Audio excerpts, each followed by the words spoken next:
Hello everybody, my name is Juan, and welcome back to Dream Daddy. Let me sync this shit up. Welcome. Okay. You've got dads. So this is after we completed that first part, right? Where we kind of ran through how everything works and we met everyone pretty much on like our first glance basis after the cookout. So this is after that. This does have a little bit of the Robert storyline developed and a little bit of the Amanda storyline developed. And with Robert, clearly, in that first part, we did end up sleeping with him. So, therefore, at this point in time, that is a thing.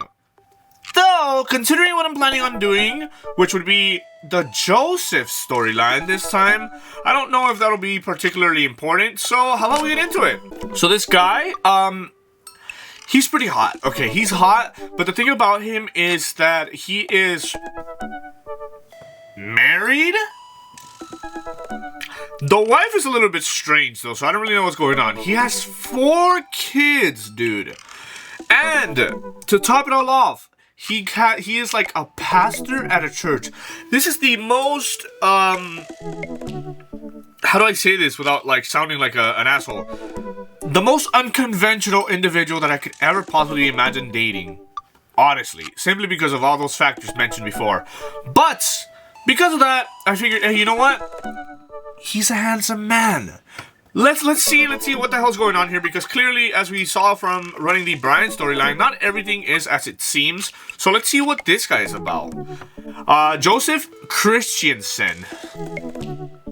He's a Christian, alright. Voted Maple Bay's #1 youth minister for 5 years running. Living in my hometown with my beautiful wife and our amazing 4 kids. If I'm not in church, you can catch me out on the open water, setting sail on the seas of adventure. I love playing guitar and crushing my kids at Candyland. Jeez. On a Friday night, you are most likely to lead the community in a fun mixer. If you had one thing to take with you on a deserted island, what would it be? My 6-string. What are your turn-ons? My loving wife. Is he like a cook? You know, like, that's... Okay, because, like, okay. Not to say I wouldn't wreck a marriage in a fictional universe, because we have the Bob Pancakes video, right? So, technically, I'm already known for something like this. But why are they giving us this option if he's technically married? Like, because when I message him, that will be considered a date. Like, this is a strange kind of setup, no? What did you want to be when you grew up? A ship captain. What are your favorite movie genres? Feel-good movies. What's your ideal date? Lovely night on the town with my wife. What do you never leave home without? The good book. Jesus, he goes everywhere with a Bible? That's crazy. I spent a lot of time thinking about how I can be a better man, husband, and father. Let's run it. We're here. I think the other dads are more interesting simply due to the fact that they're available. But let's see what he has in store for us. His family is a little weird, but Joseph seems cool. I should take him up on his offer to hang out. Wait, how do I hang out with a priest? I don't go to church. Should I be Jesus-y? I imagine Joseph's family staring at me as I fumble through some sort of prayer attempt. Maybe not too Jesus-y. A light smattering of Jesus. Will he want me to pray? Is he going to pray at me? Do I have to pray at him? Talking to Joseph, huh? Gah! Amanda, how many times have I told you not to sneak up on me like that? I selectively ignore it every time you do, Pops. Her eyes are a little puffy, almost as she's been crying. You can kind of see it, yeah. Hey, are you doing okay there, kiddo? Fine. Of course, I'm fine. I just started thinking about how there are a bunch of people who still don't think aliens exist, and it's bumming me out. Like, space is so infinitely huge. Just because you can't conceive it doesn't mean it can't exist. And I understand the Fermi paradox. Okay. Amanda, you're on some other level. The Fermi paradox is crazy. How to completely write off aliens? There's so much stuff we just don't know. And from what I remember correctly, the Fermi paradox has like a multitude of potentials of what it could be. And it's very complex. I don't really have the time to explain it. And I'm not even educated to the degree to explain it well. So it's good though. It's interesting to read into that. I'll be okay. I'm glad. But aliens are definitely out there, and I hope they'll one day be my friends. Okay, so the Amanda storyline is interesting. When we finished the Brian storyline, for whatever reason, she came straight at me and she was like, you know what? I actually feel really nervous about going to college because you never gave me the opportunity to be independent and learn how to be an adult and deal with my issues on a personal level.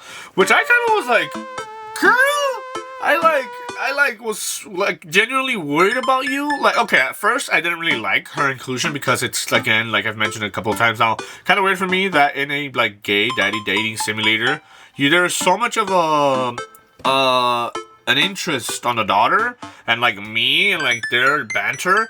But after playing the Brian storyline, I can see how she is kind of an important part of this game because it fleshes out the world. Not only that, it gives us a sort of connection to the other dads in a way of oh, those are your kids, this is my kids. They can play together while we do our thing or things like that, So it's interesting. But now I'm kind of leaning into trying to maybe let her be more independent, let her deal with whatever she's dealing with on her own, not be so pushy and insistent so that maybe we can get the good Amanda ending, but let's see. You have to tell me what's actually wrong. Remember how you used to be afraid of aliens? Are you sure that's all you're upset about? What would be the right option to get us there, though? You have to tell me what's actually wrong. That sounds pushy. Let's not do that. Are you sure that sounds like, but it's I don't know if that's the way to go about it because it sounds counterintuitive to see that your daughter is experiencing some sort of turmoil and just completely looking the other way but isn't that what she's asking? I don't know. I chose you used to be scared of aliens. Yeah, but whose fault was it that I watched Fire and Sky when I was 5? Amanda, you stole that VHS from my closet and locked yourself in your room to watch it. I honestly forgot about that part of the story. Wow, I really brought all those years of anxiety over being abducted by aliens on myself, huh? I pat Amanda on the back. And now you want your new best friend to be an alien. Look at that personal progress. Change the subject, yeah. Amanda looks over my shoulder at the screen. Joseph can't read your mind, If you want to talk, just message him. But I've never been friends with a priest before. What do I talk about? My favorite Bible passages? Ice cream socials? Cockies? First of all, he's a youth minister with a tattoo, not a priest. There's a difference? You're overthinking it, Dad. Listen, just put it like this. Hello, neighbor. Thanks again for the invite to the barbecue. I'd love to hang out soon if you're not too busy. Isn't that a little too business casual? Fine. Give me the keyboard. I got this. Amanda focuses on the keys. Hi, Joseph. It was great meeting you and your family. I'm still new around here, so if you'd like, I'd love to hang out and get to know you. See ya. Happy face. The smiley is a nice touch. Almost immediately, I receive a response. What'd he say? Hey, Juan, if you're not doing anything in a bit, the kids and I are baking treats for the church bake sale today, and we'd love to have you over. It'll be a blast, so let me know. He uses a lot of exclamation points. I'm more concerned about him signing his names with a tilde. Yeah, I'm willing to let it slide this time. I respond back. Sounds like fun. Tilde XX. Great, come by the house as soon as you're ready. We'll be here. Save a brownie for me? Promise you won't sneak up on me anymore. Amanda stares at me unblinkingly. I don't make promises I can't keep. Real to a fault, Pops. And Dad, please don't be weird about the religion thing. Me? Weird? Never. I'm gonna be weird about the religious thing. I make the short walk over to Joseph's place. Don't be weird, Juan. But what if they hang up a bunch of crosses or collect little porcelain babies? What if they're all praying? Do they pray before dinner? During dinner? Over the porcelain babies? Okay, you know what's interesting about this scenario? That Joseph and his family supposedly are super religious. But then his wife is an alcoholic, so... And not only that, she's really adamant about meeting people. She's just ugh, I got a wine glass in my hand. I can't talk to you type shit. So it's what the hell? There's something going on here. Oh, he loves, yeah, he loves the ocean. Look at the fucking thing. Okay. The door begins to creak open. A shadowy figure obscures on the other side. Who's there? Juan? The door opens the rest of the way. It's Joseph's eldest. What's his name? Hey, it's Chris, no? It's Chris. Chris, right. Hi again. I'm Juan. I know what your name is. Oh, yeah, we met at the barbecue. How's the, please don't say it. Jesus. Chris blinks slowly. Maybe he didn't hear that. You're weird. Is your dad? Before I finish, Chris walks into an adjacent room, leaving me in front of the open doorway. Home? This was a great first impression. For a moment I wonder if I should just go in, further subjecting Joseph's family to my winning attitude and artful charisma. Mercifully, Joseph, he peeks his head around the corner. Ooh, did you guys hear that? Ooh, that's weird because it sounded like a man and it made me kind of feel like things, but also he's married and it's kind of weird. Like, what are we doing here? Juan, you made it! Joseph approaches with arms wide. Oh, is he hugging me? I'm so glad you could come. Are you ready to bake? I am not. I am as ready as I'll ever be. That's the kind of semi-confidence I like to see in a baking assistant. Come on in. Hey? Oh, okay. Oh, he's fucking handsome. I'm starting to feel weird. Wait, okay, look. You have the fish. Okay, you have the nautical theme kind of things. That is, the fucking, what is this called when it's underneath a Christmas tree? Like the Mary, giving birth to little baby Jesus or whatever. I'm not religious, as you can tell. Joseph leads me into a bright, spacious home full of nautical knickknacks. This isn't what I imagined at all. It's actually pretty charming. Oh. I believe you met Chris, who left you outside. Oh. Chris? Oh my god, his kids are gonna be serial killers when they grow up. Are you going to apologize? Oh, right. Sorry. I try to make eye contact with Chris, but he keeps looking away. He must be really shy. Alright, next time, just be a little more inviting to our guests, okay? Sure. Chris seems to relish the chance to escape the conversation and quickly vanishes into his room. Joseph turns to me apologetically. Don't take it personally. Chris likes to keep to himself. I mean, we didn't start off on the best foot in the world. Plus, being the eldest in the family can't be easy. Especially when your family is obsessed with Christianity. And, we try to cut him a little slack when we can. Ah, and here are the twins. Christian, Christy. Say hello to XX. Hello, Father. Hello, Juan. Kids, come on, dial it back on the creepy twin stick. Creepy twin stick? We should get to bacon. Egg them on. Can you two say, come play with us, Danny? Oh no. The twins stare up in unblinking unison. Come play with us, Danny. Ah. Joseph covers his mouth and looks away, but he's clearly holding back a big laugh. That is it. This is my Dad World Series. Okay. Okay, now say, please help us, Mothra. Please help us, Mothra. No, I can't take it. Joseph is trying his best not to break in front of his kids. The twins seem to be catching on and look eager to bust their dad. But can we keep it up? Go with something creepy, go with something obscure. Oh no. Oh no, I don't really know what the proper choice is here. Go with something creepy, sure. Now say they all float down here. They all he laughed. They all float down here, Father. Joseph can't take it anymore. Despite his quiet protestation, he's laughing pretty hard into his hand. The kids giggle with him. The twins, obviously pleased with their new arsenal of spooky weapons, leave the room to terrorize the rest of the community. My work here is done. Hey. I'm going to be hearing those lines for weeks. Next time we hang out, I'll try to teach them some lines from the thing. Oh. Alright, so it looks like we've got a bit of a troublemaker on our hands. You think you can out-trouble a career pro? I don't know about... Donald. I am suddenly interrupted by a loud crash from the kitchen. What now? That doesn't sound good. Christy? No one responds. Joseph furrows his brow and motions me to stay where I am. Oh. Wait here a minute. Joseph rushes into the kitchen. I remember this with Amanda. Half of fatherhood is trying to keep your kids from finding creative ways to kill themselves, and he's got 4. Talk about worry. I take a seat on his surprisingly pristine couch and twiddle my thumbs. Should we just head into the kitchen? Examine floor. I think head into the kitchen is the option that kind of ends this scenario, so let's just see what we can find here. It's a pretty sturdy wooden bookshelf. It looks handmade. Did Joseph build this?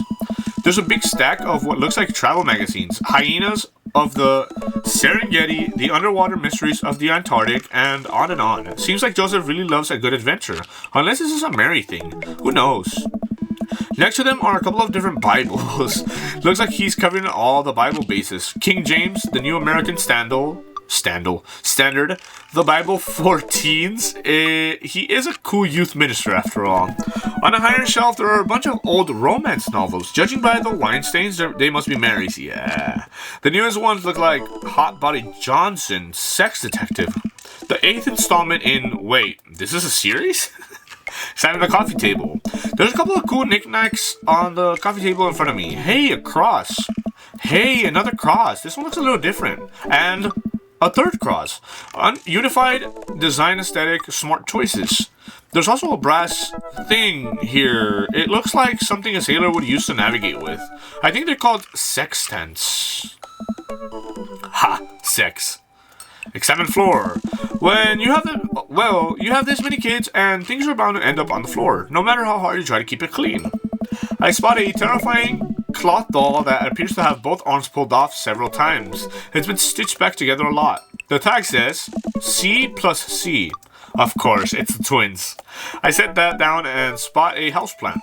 Hey, little guy. Keep being you, tiny houseplant. I spot one last thing on the floor next to the houseplant. It's a silver necklace. Wow, this looks expensive for something casually tossed on the floor. If there's a story here, it's none of my business. It's been a while. I guess I should go into the kitchen and see what's up. Yeah, he already kind of took a while.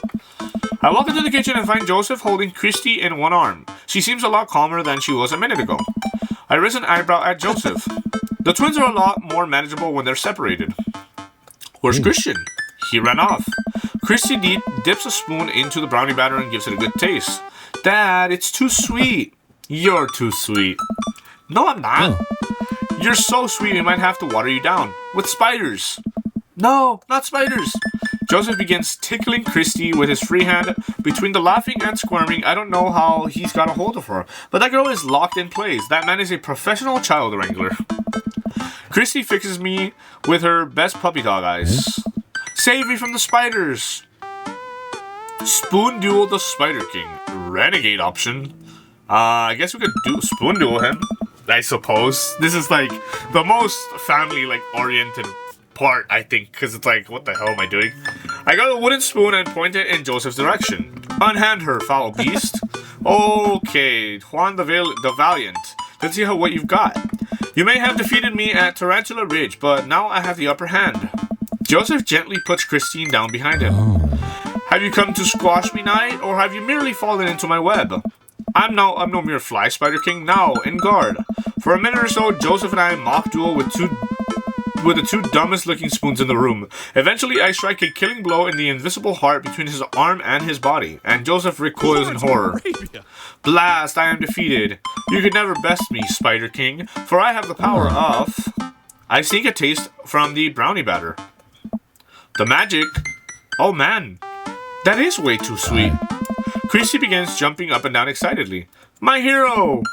Christy hugs my leg before making a surprisingly fast exit. Hey, wait, do you want to bake brownies with us? Christy hesitates, then shakes her head no again. Sparkle Pony. Sparkle Pony? Joseph looks confused. You don't want to bake with Dad now? You want to play with Sparkle Pony? Yes. Yeah. Okay, go. Before Joseph can even finish his sentence, Christy is out the door and down the hall. Ahead. Yeah. Joseph sighs deeply as he stares into the chocolate batter. He tastes it again, face twisting. And that is still way too sweet. So what made that crash? Egg beaters on linoleum floor. It's my new techno single. Still haven't thought of a B-side.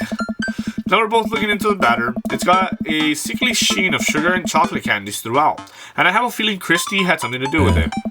We need a fresh start. Oh, yeah, like I said, I'm not really a baker, but... Yes. Don't even sweat it. The bag came with instructions that have mysteriously vanished along with my daughter, so we'll probably be fine. Probably. Oh. Yeah, probably. He certainly looks confident.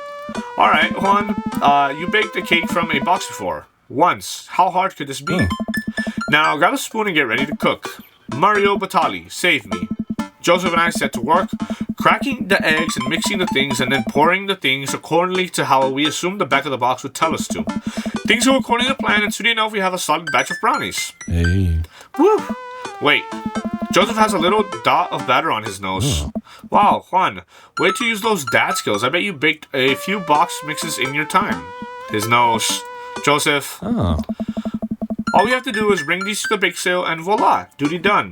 Now help me find Christy. Keep your eye out for a pony that sparkles. Joseph, hold still. Oh. Let me get that for you, King.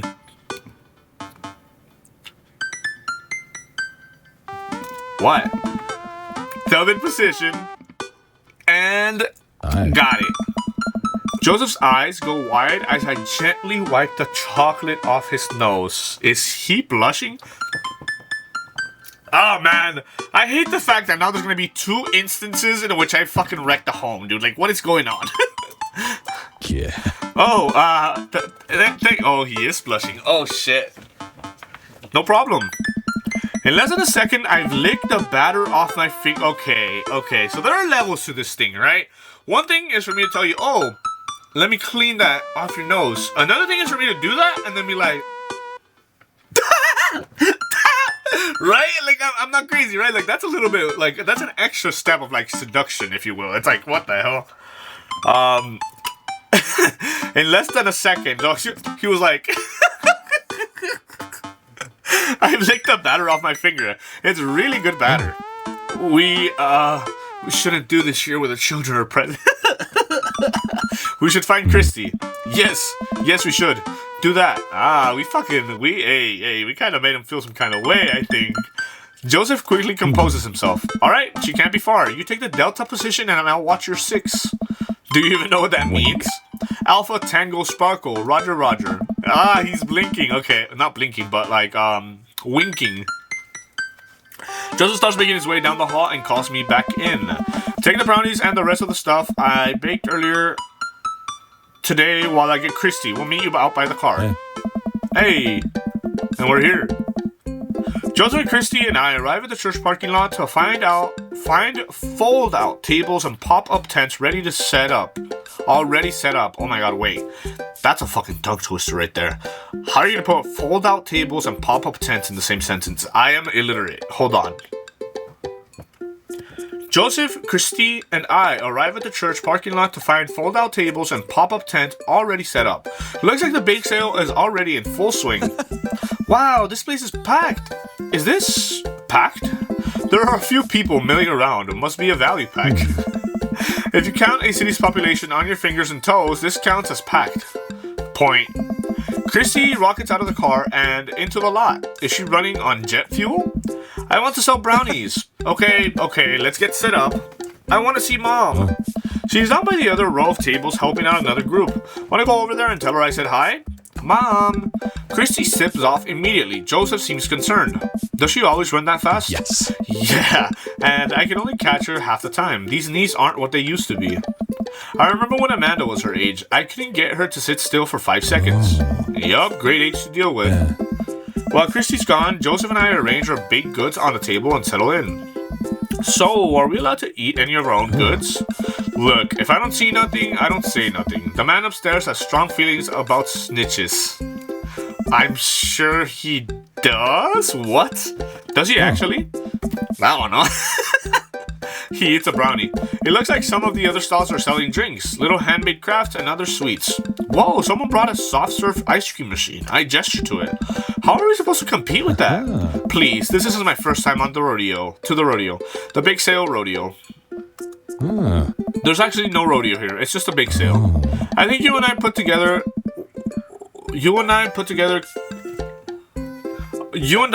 can make one pretty convincing argument for these brownies, don't you? Sneak another brownie in your fear of public interaction. Oh yeah. So I had to eat the brownie there because that was like the mid option that we chose. We high five, yeah. If you bake it, they will come. It's not long before we have our first customers. Okay, now this is interesting because in the Brian storyline, we actually didn't get to see any of the other dads. We were just Brian, which I was fine with, don't get me wrong. But now it's like, okay, it's a little bit more, hey dude, hiya. Matt, Carmencita, great to see you guys out here. Happy to support a good cause. Plus, as the owner and proprietor of the Coffee Spoon, an establishment that specializes in baked goods, I have to scope out the competition. Joseph leans closer to me. This guy knows his stuff. Stay on your toes. So, what recipe did you use for these brownies? Don't say you used the box recipe. Don't say you used the box recipe. It's just how Nana used to make it. Let me tell you a story, Matt. The way they made brownies in the old country. Yeah, that was all thanks to Grandma. Travelers from far and wide would make the pilgrimage to her sleepy little town, simply to be amazed by her masterful use of chocolate. All that knowledge, all that experience, it was passed on to me. Ha, sure. Joseph leads it over again to me.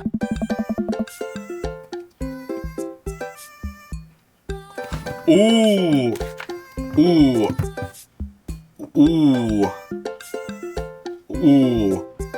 I kind of want to start over. I'm not gonna lie. I kind of want to call it and start over again. Because I've never got... so then the 2 parts I've done, I haven't got the war done. Okay. I'm gonna carry on. Hopefully that doesn't, destroy the potential of us, actually continuing to see him. But let's see. Hey. Alright. We'll take 2. Actually, we'll take 3. I ring them up and high-five Joseph as our happy customers walk away. See? Not so hard. Yeah, I'm hot off the good feeling from the last sale. Who's next? We sell brownies to a bunch of people I don't recognize, but who clearly know Joseph. Eventually, another familiar face pops up. Oh! Hey! What's up? Hey! Boyfriend? It's Brian. Close enough. Can we interest you two in any of our fine sweetened treats? You sure can. I bet I could eat 10 brownies. Must resist urge to be competitive. Let the man buy his brownies. So I'll put you down for 10? Ha! Better make it just 2. 1 for me and 1 for Daisy. Coming right up. You excited for the youth group movie tonight, Daisy? Yeah, what's the movie? It's a surprise. Joseph leans over to me. It's the Fast and the Furious. Really? Hey. You think about it and there's some heavy religious undertones. I'm sure. Joseph hands a baggie to Daisy. I made sure to give you guys the edges. Clearly the superior part of the brownie topography. Thanks, Joseph. Our 2 customers walk off with their purchases. Joseph and I survey our stock. These are selling pretty hot. At this rate, we'll have enough money to pay a new paint job on the church pews in no time. Wait, what happened to the pews? Ernest spray painted his rapper alias onto them. Young Steinbeck. Oh god. Of course he would have a fucking literary name like his dad being the teacher and all. I would have gone for a young man and the sea, but I can respect that. Speaking in ministerial terms, Ernest is hard to reach. In father terms, Ernest is kind of a turd. Being a cool youth minister seems like a lot of work. It is, but it's worth it. Although, sometimes I wish... Never mind. Well, what? It's kind of silly, but... Do you ever wish you could just drop everything and go lounge around on a beach somewhere in the tropics? Drink fruity blended beverages? Fall asleep on a hammock? Basically live out a Jimmy Buffett song? Joseph, I think about this every single day of my life. My dream is to live in Margaritaville. One day, my friend. One day we'll be on an island. On island time. We make a couple more sales to some more church patrons. Everything seems to be going smoothly. Off in the distance, I spot my old buddy Craig. Oh my god, we're actually just going through all the dads here. Hey. He's gonna be a hard sell. Craig's a fitness fan. I think he comes to these big sales to test himself, to see if he has the resolve to refuse processed sugars. Are you ready for this? We go way back. This is where you meet the twins. Interesting. Craig jumps up to the table with Briar and Hazel in tow. They're each finishing an ice cream cone, so it's unlikely we're gonna sell them brownies too. Probably won't be able to sell to the baby. She's impossible to read. It all comes down to Craig. Hey, bros. Hi, Uncle Joseph. Hi, Amanda's dad. Would you be interested in one of our delicious homemade brownies? I don't know. You can't spell diet without die? Tempt him. Remember that one time? Or tempt him. Craig, if you really wanted to, you could hit a couple of these stalls and craft yourself a brownie sundae. Get some soft serve, a brownie from your good friend Juan. I think there's a table down that's selling freshly baked cookies, hot out of the oven. Treat yourself, you deserve it. Nice. That's a tempting offer, Juan, but I've got some chia mango pudding at home that I'm actually pretty excited about. I'm gonna have to pass. Suit yourself. So, I think we're just going completely wrong here with Joseph, but it is what it is. The day winds down and we're pretty much out of items to sell. Everyone starts packing up. Christy eventually comes back and immediately falls asleep in Joseph's folding chair. Box to mix, huh? The music pausing there as Mary pulls up is like the most villain shit that could possibly happen here. Like, why does she feel like completely different from like Joseph? It's weird. Mary saunters up to us. She looks like she'd rather be anywhere else than here. Oh, hi honey. Yep, they're still selling like hotcakes, which is actually, they're just brownies. Cute. And boring. And safe. Hey Mary. Mary's eyes start over to me. What's the rookie doing here? I was just hoping to introduce Juan to the rest of the community. Uh-huh. You got a load of this freak show? What? Hey. Weird folk is all. Holier than thou types. Hey. Don't you think, Juan? Mary. Let the kid answer the question. They seem nice. They seem like they're really excited to help out the church. That's pretty cool, I guess. Huh. Mary, can we talk about this later? Oh, am I embarrassing you in front of your new friend? Joseph doesn't respond, trying his hardest to keep his cool. Can we please talk about this later? Oh my god. Sure thing, honey bear. Mary turns her attention to me. Hand over the cash. Jesus, I'm not trying to rob you. I'm in charge of the funds here. I hand over the cash we made. It feels like a hefty wad, if I may say so myself. Thanks. Now give me your wallet. What? Give me your wallet. You think this church is gonna fix itself? Mary. Hey. I'm kidding. Sorry for, I'll work on the whole pretending to be happy thing. Mary leans in and whispers to me. He's really good at it. Ooh. Okay. Mary walks off without saying goodbye. Clearly, something is going on here. Wait, did my camera get a little blurry from when I touched it? Hold. Okay, that looks a little bit better. Clearly, they're having some kind of issues in their relationship. From what I could see, just from their behavior here, they, I mean, clearly, Mary's like an alcoholic. She's kind of like, how do you say this? She seems like apathetic about things. Like, she's like, oh, I'll try harder to pretend to be happy. He's really good at it, talking about Joseph. That's saying, like, he's pretending to be happy. This could be one of those instances in which they're, like, together for the sake of their children and not really in love with one another, which is interesting. But let's see if that's actually what's going on here before I start making fucking theories about it. I'm really sorry about that. Are you okay? She really likes pushing your buttons, huh? No marriage is perfect. You ready to head out? Joseph and I load the folding tables back into my car. Christy nods off the moment Joseph straps her in the back seat. Oh, yeah. Ooh, it's nighttime and we're here. I drop Joseph off in front of his house. A small yawn sneaks out of me. Looks like I tuckered you out, huh? I'm a sleepy dad. I think I might finally be crashing from all the sugar. Ha! I won't keep you up then. Thanks for helping me out today. Happy to do it. Also happy to eat brownies. Well, next time I promise we'll do something a bit more exciting, a bit less free labor. And I'm so very sorry about the whole thing with Mary. You shouldn't have had to see that. It's fine, really. I know, but first hangout domestic problems aren't a good look. You barely know me. Let me make it up to you next time. It won't be Margaritaville, but we'll do something fun. Promise. I smile. I'd like that. Hey. Oh, and one last thing.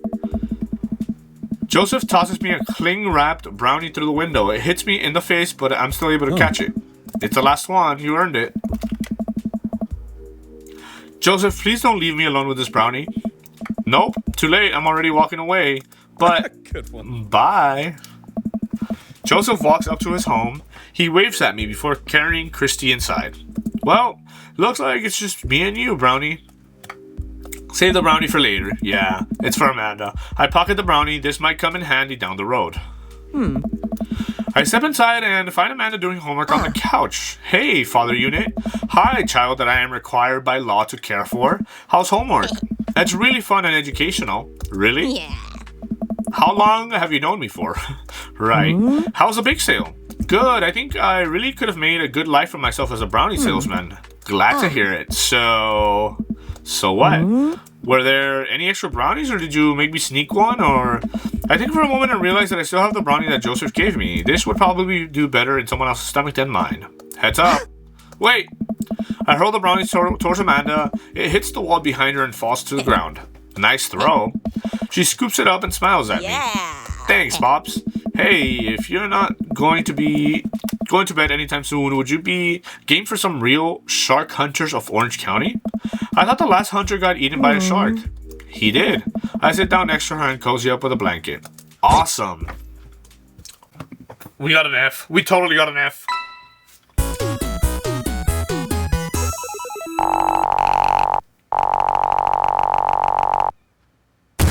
That was a great date. Can you even consider that a date? Really? We got an A. Okay, we could have gotten an S, but we lied. He said that's one of the 10 things we choose not to do based on the 10 commandments. Oof.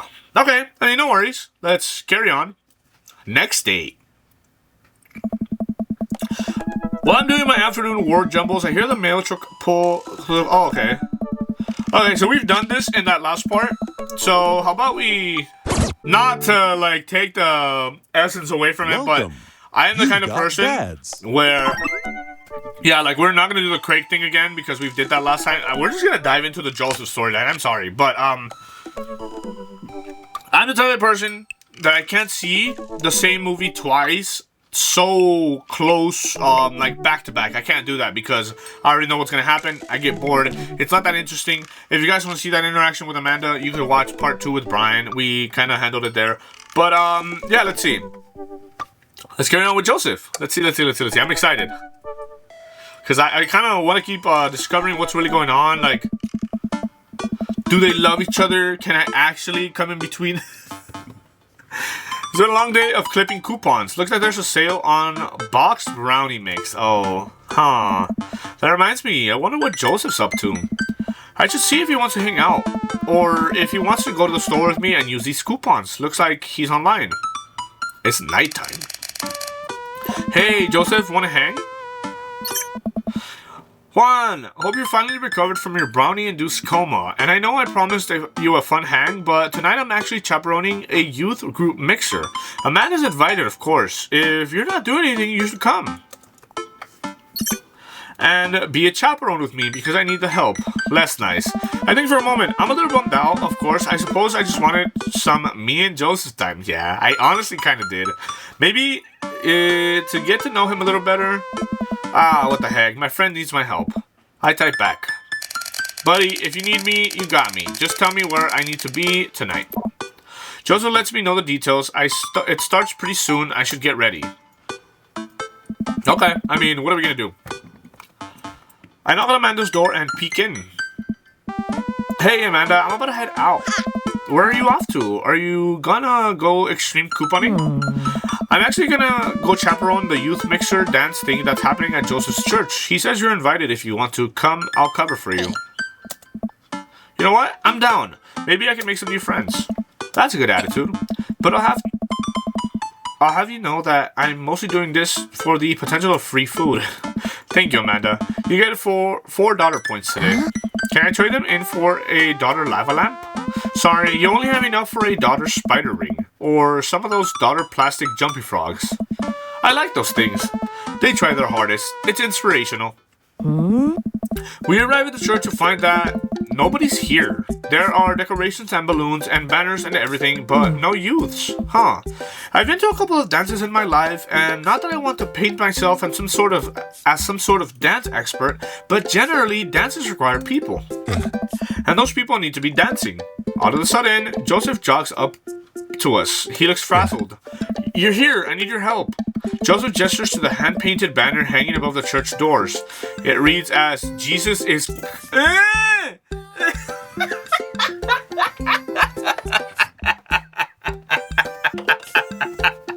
What? Okay. The difference between coming, as in ejaculating, and coming, as in arriving, is not really that different. When you read Jesus is coming and Jesus is coming, I think of the same thing. What the fuck, dude? Joseph gestures to the hand-painted banner hanging above the church doors, and it reads, Jesus is coming. Whoa! Yikes. Well, that's certainly a thing. God made all things, Amanda, except for the banner. Ernest made that. I genuinely can't tell if he meant that maliciously or if he just can't spell good. You know what else? You know what God also does? Forgives. He forgives teenagers and he never ever breaks their box mods.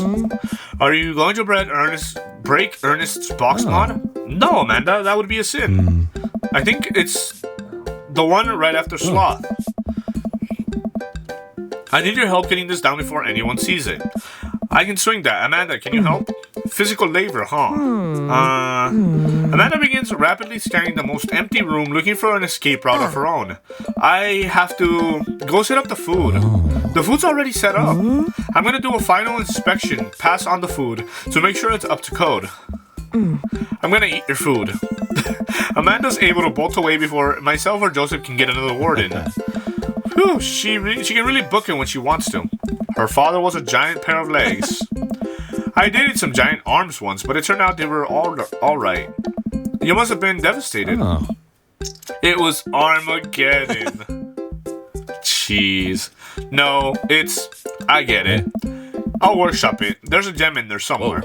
I'm really glad you're here. You enjoying my company, or did you just lure me out here for my strong arms and height advantage? A little of both. Okay. I like the subtle little flirting they've got going on. It's always something with you, Joseph. Nice. Something handsome and pious? He is handsome, I'll say that. You're not that pious. Okay, what does pious mean?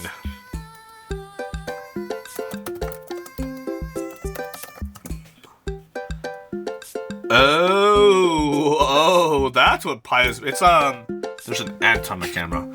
Devoutly religious. Oh, handsome and pious. So basically, like handsome and devoted to Christianity. You're not that pious. Debatable. You just alluded to breaking a child's vape pen.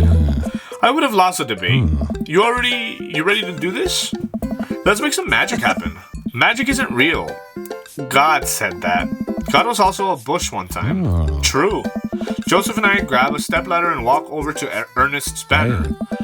That turd Ernest had one final trick up his sleeve. Looks like this nightmare is stapled and taped 6 ways from Sunday. Any ideas? What happened to your strong arms and height advantage? Ah, right. I forgot about those. But I realized my oversized dad fingers are far too large to get leverage on the tiny staples. You got a hammer I can use to pry these off? This is a church. We get a little nervous around hammers. And nails. Oh, because of the whole crucifixion thing? I'm kidding. We just don't have a hammer. But we have to hurry. The youth will be here any moment, and I'll never hear the end of it if we don't fix this. Wait, I have an idea. I run to grab the marker that Ernest used to draw this thing and jump back up the ladder. We can't get it down, but we can send a different message. I only got one shot here. Let's do it.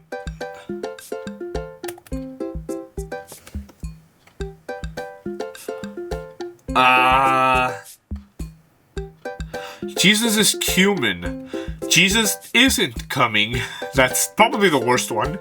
Jesus is calming. I mean, we can go for calming, but I think putting up 2 letters as opposed to just one more is... Okay, let's do that.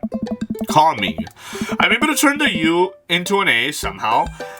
And an L. Somehow, it's a little tight, but it works. I'm glad he liked that, but it's... Yeah. Jesus is not coming, I guess. Well, that's true, I guess. Bask in his calming presence, Joseph. Relax. Cracks is adverted. Let's just hope the youth don't notice. Joseph checks his watch. The DJ should be here by now. Just then... Who the fuck? Just then, the doors swing open and a man struts in with his DJing equipment. Wait, you're not the usual guy. What happened to Evan? Evan knew exactly when to play the Cupid Shuffle. Hey, I'm not Evan. Evan sold all his DJ equipment to backpack through Europe, so I'm filling in for him. That's the good stuff. I do envy him, though.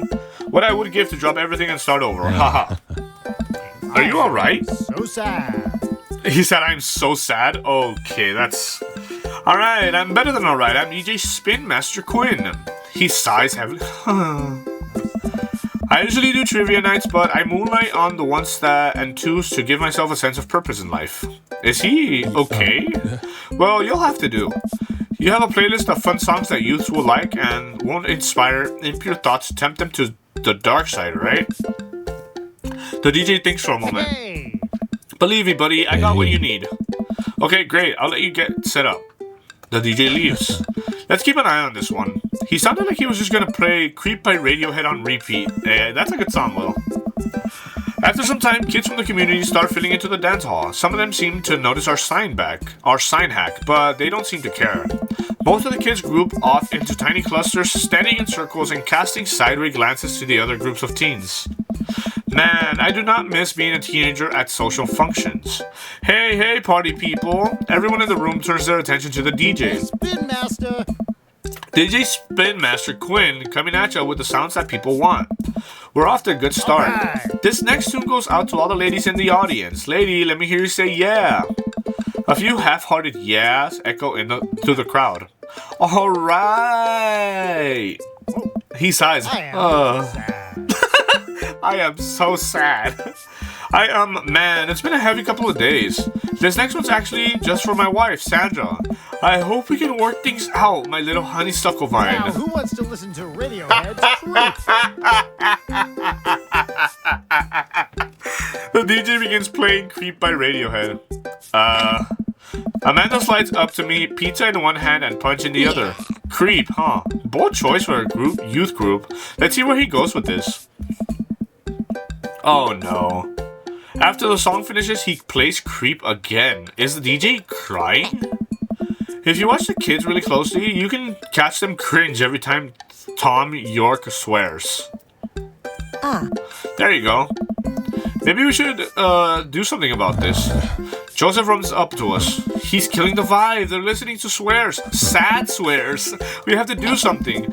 You guys should try to give him a pep talk. Maybe work him up to Everybody Hurts by Rem, or at the very least, No Rain by Blind Melon. You want to help us cheer him up? Actually, I just saw my friend, Frederico. He's from Latin. I didn't know you were taking a Latin class. I'm not. So he's from the country Latin? Yes, it exists. Don't Google it. You can go, Amanda. And she's gone. Joseph and I make our way to the DJ booth where Spin Master Quinn is having a quiet cry. Oh, God. Hey, bud. Hey, my dudes. How's the party jamming? It's, not. I'm sorry, fellas. Just taking a moment to find my groove. Gotta play the sad tunes to properly appreciate the bangers, right? Play the booty bumpers? I don't think that's what Jesus would have wanted. Shut up and play the hits. That's not how DJing works. Now stop me if I'm out of line here, since I've never been a DJ and don't have any current plans on becoming one, but I don't think that's how it works. The kids came out here to have a good time. You gotta cool it with the sadness. I'm glad he liked that. Hey, buddy. If it's problems you're having with... Hey! Joseph leads in close to me. What was his wife's name again? Sandra. If you're having problems with Sandra, I can help you too. I do counseling. It's my job here. I'm very good at it. Oh, I don't know. Hey. I can tell that you're hurting. Nobody voluntarily listens to that much Radiohead on repeat unless they're really going through some tough times. Trust me, I know. Do you? Joseph places this guy, he's like, I am so sad. Joseph places a hand on Spin Master Quinn's shoulder, who immediately collapses into Joseph's embrace, crying quietly. There, bud. It's gonna be okay. Thank you. I'll put on some dance hall anthems. You're the best, Spin Master Quinn. With yet another crisis averted, Joseph and I return to the dance floor, where Amanda's waiting with an ice cream cone. Right. They have ice cream here. Good work, Amanda. How's it looking out there? Well, for a dance, there's not a whole lot of dancing. Looks like people are starting to bail, though. This is a disaster. Don't be so hard on yourself. This ice cream? Top notch. I'm sorry for dragging you into this, Juan. If you want to manage, just go home. I'm not going to make you stay here for the train wreck. It's not a disaster. We can still fix this. We can... I suddenly realized what we have to do. And get out of here. I don't think you're gonna want to be here for this. Or be seen with me after this. Oh god, you're not going to... I throw my car keys to Amanda. I'll get a ride back with Joseph. Just remember me as I am now, not as what I'm about to become. Amanda nods. Nice knowing you, Pops. She runs out the door. Joseph, I'm gonna turn it up on the dance floor. With luck, we can get these youths into it as well. Are you in or out? Joseph stares at me. He knows what he has to be done just as much as I do. See you on the other side? See you on the other side. Joseph and I walk onto the dance floor in the middle of the room. The youth stare all... I can't fucking read. Hold. Drink break. Drink something.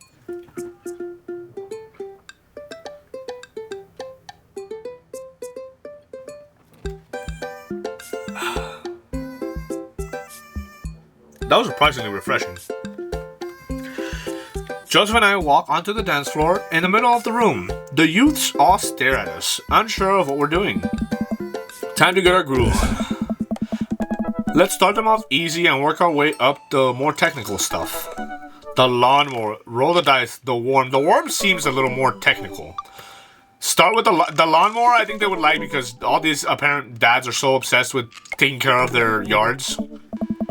Alright, let's start this baby. I start lawn mowing the dance floor. Joseph seems to respond to that and decides to mow another patch of grass on the dance floor. That's the stuff. I look around, well, it looks like we've got everyone's attention. Alright, let's turn up the heat. The sprinkler, the shopping cart looks up, the sprinkler. I pull out the classic, hand behind the ear, pointed finger out, and make direct eye contact with several of the youth in the room. I think that makes them uncomfortable, but I push past it. Joseph understands. We must water the lawn. We just mowed, you know? We just came off the end of an imaginary drought, and the grass is dying. Don't worry, imaginary grass. We got you. I look around the youths. They're getting into it. Nice work, but we better pick it up, or they'll lose interest quick. The windmill. Wait, Cabbage Patch? That's an actual dance. Hammer slide. I don't really know what the right option is here, to be honest. The windmill? How would you even...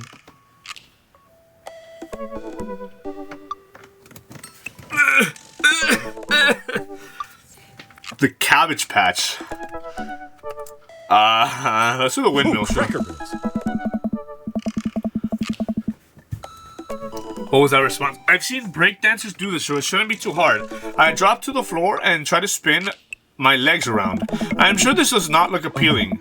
That doesn't look appealing. I look around to the youths. They are not appealed. They're not looking too lively yet, but we can still turn it around. Moonwalk, sure. I start sliding my feet backwards. I can't tell if it looks good or not, but I think these kids have seen enough people doing moonwalks that they understand the general concept. Joseph makes a moonwalk attempt as well. Surprisingly, dude pulls it off flawlessly. I look around the youths. They're cheering. Alright, time for the big finish. Attempt an unrehearsed backflip? No, death drop? I mean, let's do the Joseph dirty dancing style. I approach Joseph and motion that I'm about to lift him up. Oh, Cracker Barrels. Oh, I don't think he's into that. Are you strong enough to do that? I don't know. Without regard for human safety, I summon all of my might and lift Joseph above my head. It isn't quite dirty dancing, but Joseph is a good sport and spreads his arms while I spin him in a circle. I look at the crowd. They seem to love it. Somewhat obligingly, the kids take to the dance floor and start to move around. Before long, they're starting to laugh and enjoy themselves. It was dicey, but we've done our jobs. Excellent. Come on, the rest of the chaperones will take it from here. What? Oh. I have something to show you. What are you going to show me in the darkness?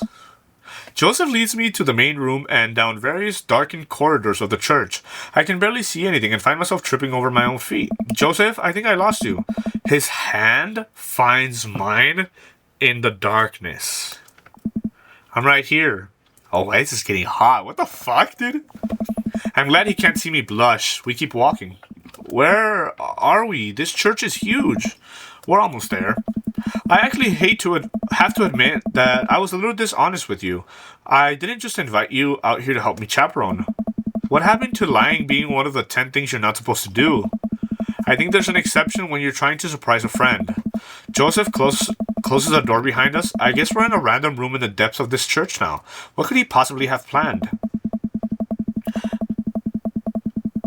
So last time we talked about escaping to an island where we could live out an easily tropical lifestyle where our only worry is trying to find that lost shaker of salt. Since we can't actually do that, I figured I could bring a little of the tropics to Maple Bay. It's not quite Margaritaville, but something like it. Joseph throws on the lights. Okay. Welcome to the Margarita Zone. I look around as my eyes adjust to the light. It's his office, but there are twinkle lights strung across the walls, little garlands of fake flowers, and 2 beach chairs set up in front of the desk. There's a blender and 2 glasses sitting on the table. Ukulele music plays softly in the background. Is that it?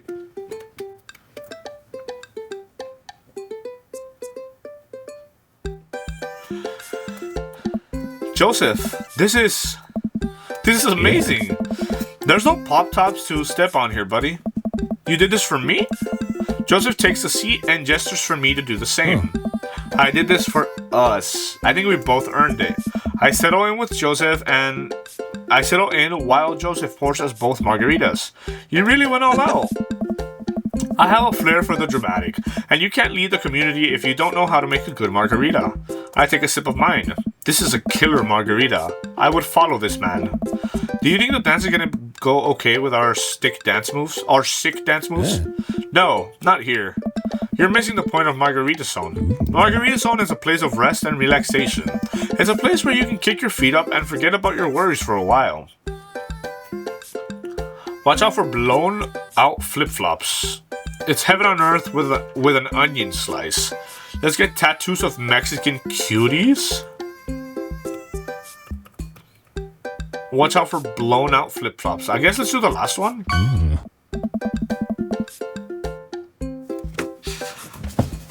The other 2 options were kind of trash though. Like, what do you mean? I guess you wanted the blown out flip-flops. I don't know, that sounds like unappealing. I think that's cheeseburger in paradise. Oh, right. I just now realized I only know 2 Jimmy Buffet songs. I'm gonna have to revoke your dad card for that one. Joseph gestures to the makeshift island bar he's made. You know, it's funny. This reminds me so much of when I was younger. I've been meaning to ask, what did you do before you started preaching? It's uninteresting. I left home young and got into a lot of trouble. What kind of trouble? Let me actually save here real quick.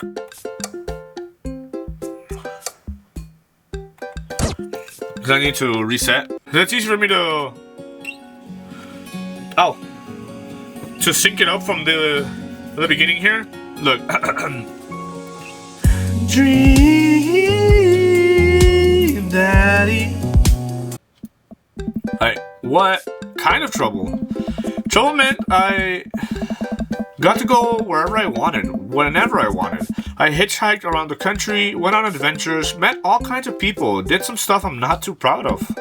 But I was young and in love and I didn't have to answer to anybody. And now, I host fundraiser call washes and take the kids to soccer practice on the weekends. Oh. Sorry, I don't mean to get heavy here. It's okay. It seems like you spend a lot of time taking care of others, but not enough time taking care of yourself. If you need to talk about it, I'm here for you. Joseph stares deeply into the blender filled with ice and margarita mix. It's just, I think about Margaritaville a lot. Or I guess the concept of it, a place where I could strum on my 6-string while I wait for the shrimp to boil, drink margaritas all the time, forget my worries. It's an easy life. I had Margaritaville once, but I think the closest I'm ever gonna get back to... I don't have anything else to drink. But the closest I'm ever gonna get back to is Margarita Zone, a short and occasional reprieve from daily life. Is that such a bad thing? This is pretty nice. It doesn't last forever. That's the rub. When you're in Margarita Zone, it's not like your problems have really gone away. You're just choosing to ignore them. Maybe you're looking at it the wrong way. Maybe Margarita Zone is actually better than Margaritaville because Margaritaville itself is an impossible ideal. Remember that what Spin Master Quinn said? Sometimes you have to play the sad tunes to appreciate the bangers. If stepping on pop tops is your biggest concern, how could you possibly appreciate the boiling shrimp? Huh. And Margarita Zone isn't landlocked to this office. I think it's about finding little pieces of Margarita Zone throughout your day and taking joy in those moments. That is awfully like a mature kind of way to observe the situation here. That's awfully optimistic of you. It doesn't have to be anything big. For me, I think it's being able to quietly do word jumbles and drink some strong coffee in the morning. To see my daughter smile, or I smile at Joseph. To spend quality time with a good friend. Yeah. I can feel myself leaning in closer to Joseph. Is it just me, or is he leaning in closer too? Are we gonna kiss? Ooh. That was a moment, but Joseph tenses up. He downs the rest of his margarita and hops out of his chair.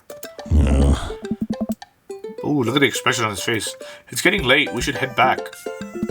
Sure. Joseph and I make sure the dance wraps up without incident before he takes me back to the cul-de-sac. I hop out of Joseph's car before he pulls into his own driveway. Thanks again for the help. Thanks again for Margarita Zone. Maybe we'll go back there one day. If we do, it'll be my own damn fault. Joseph chuckles and drives away. I walk into my living room and find Amanda curled up under a blanket and groaning on the couch. Hey, Panda, you feeling okay? Dad, I have a tummy ache. Eat too much youth group food? I drank too deeply from the well of life, and now I pay the price. And by well of life, I mean that big lukewarm punch bowl of seltzer juice and sherbet. Amanda slides to the floor with an elongated groan. Need anything, kiddo? A time machine, A time machine that goes back approximately 2 hours in the past so that I can warn myself of the folly of excess. I'll pour you a glass of water. Love you, Pops. How'd the dance go? Oh, I crushed it. Got the kids on the dance floor at the expense of my dignity. A fair trade. And also, everything hurts. I'll see you in the morning, kiddo. Night, Dad. Okay. Bro, we were this close to kissing. I swear, the next date we will kiss. This has to be like a B. Okay, it's an A. Great date. I'll take it. I mean, we did the last answer. We kind of did answer incorrectly. It's been a long day, and yet I'm not ready to sleep. Usually, when I feel this way, I mainline investigate TV until I pass out. But tonight, I feel like I should just. It would just make me antsy. I decided to take a relaxing stroll. Oh, after a bit of wandering, I find myself passing Jim and Kim's. Being of legal drinking age and sound judgment, I decide to stop in. Typically, I try and limit my consumption of alcohol to set a positive example for Amanda, but I also feel a responsibility to play a role as a social agent in our community, and a watering hole such as Jim and Kim's is a perfect place to do it. Also, I desperately need a beer.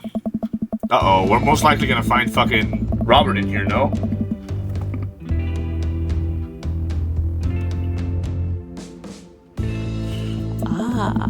Oh, or Mary.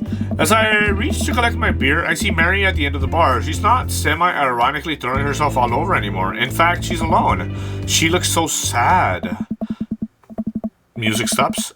A pang of guilt shoots through me. Does she know? Is this because of me? Am I a homewrecker? Okay, hold. Technically, I have yet to do anything that would be considered wrecking their home. Maybe I am giving Joseph a little bit of my attention, but all we did was maybe like dance a little bit together and spend a little bit of time in Margarita Zone, which maybe she shouldn't know about. But we didn't really do anything like romantic, technically. Like the dancing wasn't even like a way of me flirting. It was kind of like a way for us to get all the kids to get to dancing. So I don't think we're home wrecking per se yet. And to top it all off, if their home was already wrecked and they're not really even like in love, what am I even like? It's not even like, you know, a pang of guilt shoots. Let's see. Keep watching the game. Say hi. I decide to go say hello. I walk over to her booth. She doesn't look up. Is this seat taken? She still doesn't look up. I take the seat anyway, and she finally notices me. You. Okay, this maybe not the best idea. Hey, having fun with your new best friend Joseph? He's a great. I'm so glad. I'm happy for you two. Mary, I'm not. Hey. I'd never accuse you of anything uncouth, Juan. You're just having an innocent, very platonic time with my husband. A supportive friendship. You're a good friend, aren't you? Yep, just a friend. That's funny. Joseph usually likes his friends to at least have a spine. That's kind of rude. We can't all be as blunt as you are, Mary. So you're an expert on my marriage now? It doesn't take an expert to see that you two are miserable. I'm not trying to be an expert on your marriage. I feel like that's the better answer, but that would be a good comeback considering how she's coming out of so hot. I'm sorry is the weak option.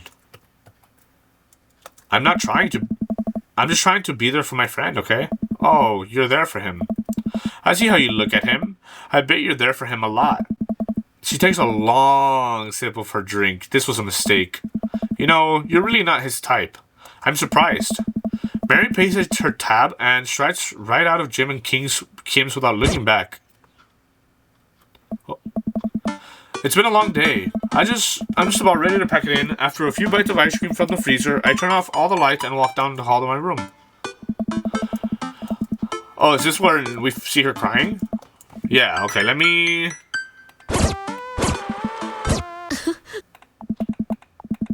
I don't want to talk, yeah. Leave her alone. Alright, I'll leave you be.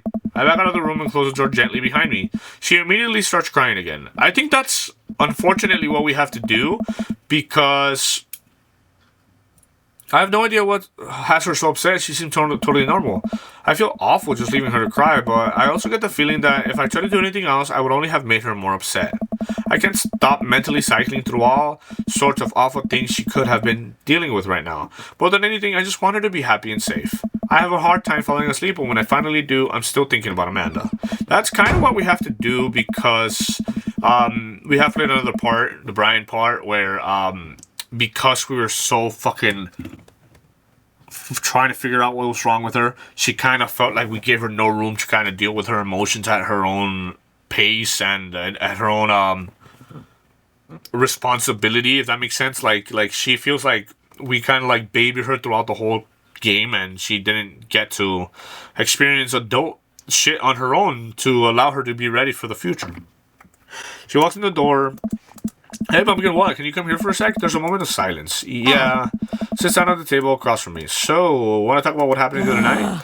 She looks away. What has you so upset? What's going on? I told you I don't want to talk about it. Well, you really gave me an attitude lately and I'd like to know why. It's really none of your business. What happened? Is it something I did? No, Dad, can't you just drop it? Please. That's all. If you ever decide you want to talk about it, I'm here for you. Yep. Okay, so she's just not going to talk to me regardless of the fact that I chose to, you know, intervene or not. Welcome. Alright. You've got dads. Last date. Let's do it. Or, hold. Can I go back? Oh, you can. Dad, my son. That's going to be the whole, what's it called? The whole, Damien situation. No, let's go Joseph. Last day, let's do it. Yeah, no, let's do it.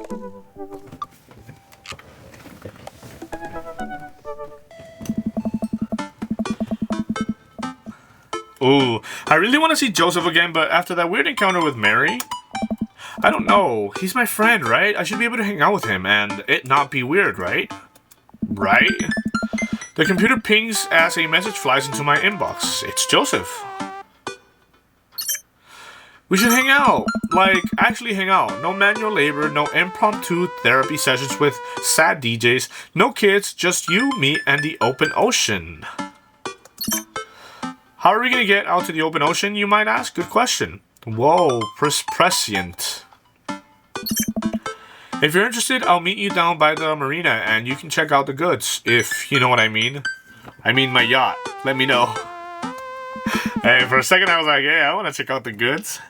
Joseph owns a yacht? Right. I'm as surprised as you are.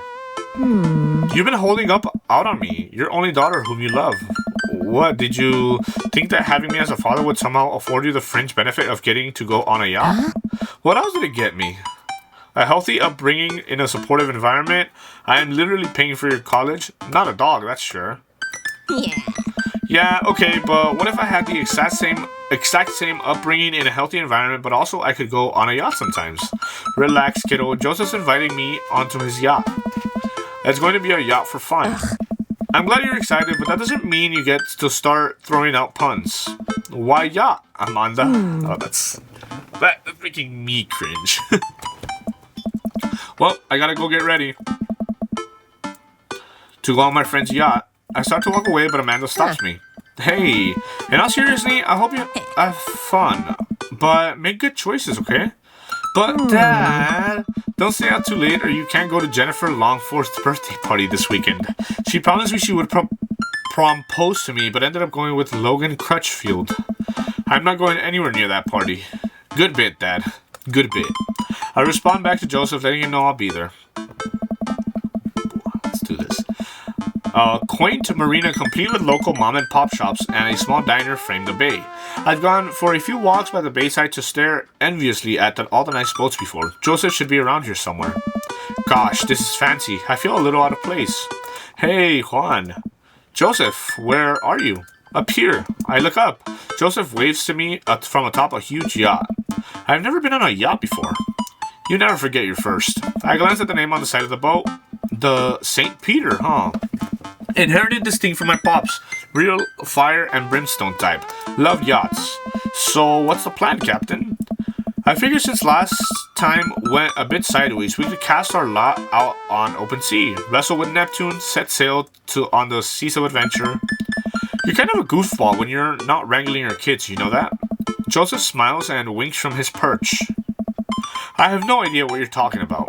Joseph holds down and extends a hand to me, helping me up to the yacht. I'm thrown off by how soft his hands are. Does he moisturize or what? Juan, stop thinking about his hands. Oh man, oh we like him. Pure thoughts, you're gonna be on a boat, alone, with Joseph, on the open ocean. It's a yacht, he's married, it's fine. This is fine. It's not fine. Things were not fine.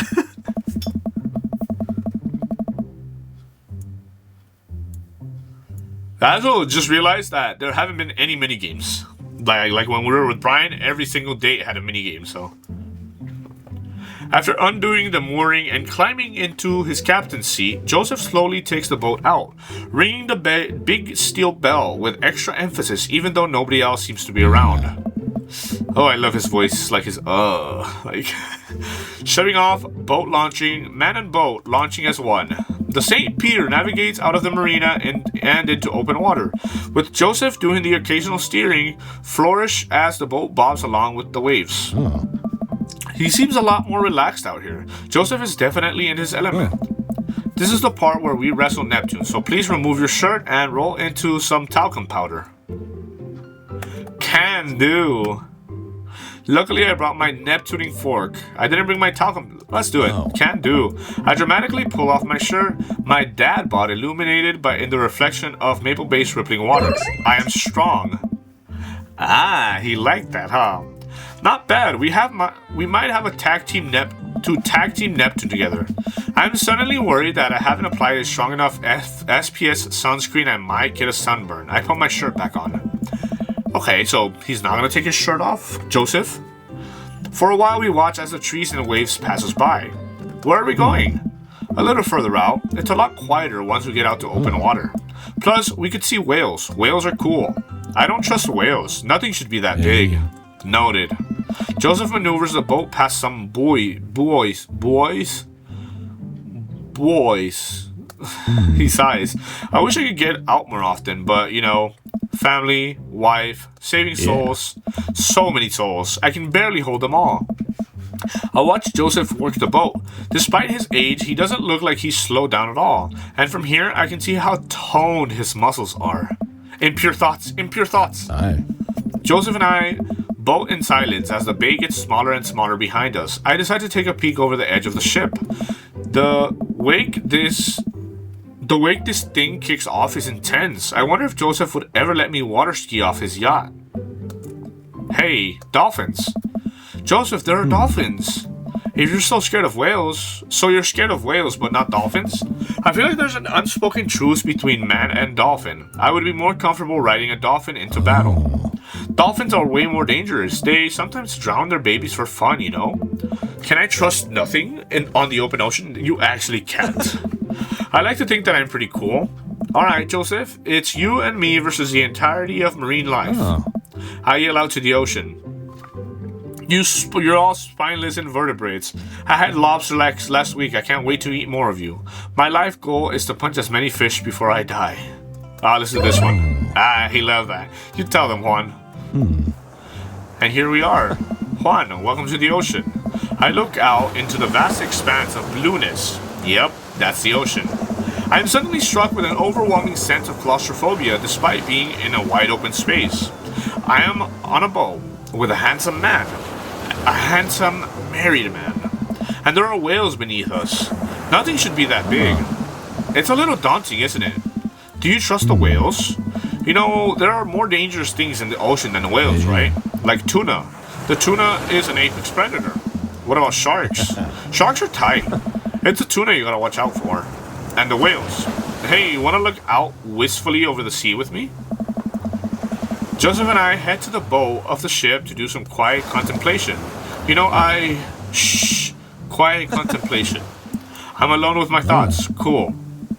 I look out to sea for a bit, then over to Joseph. He looks so commanding as he surveys the ocean. It feels like he really is at home on the water.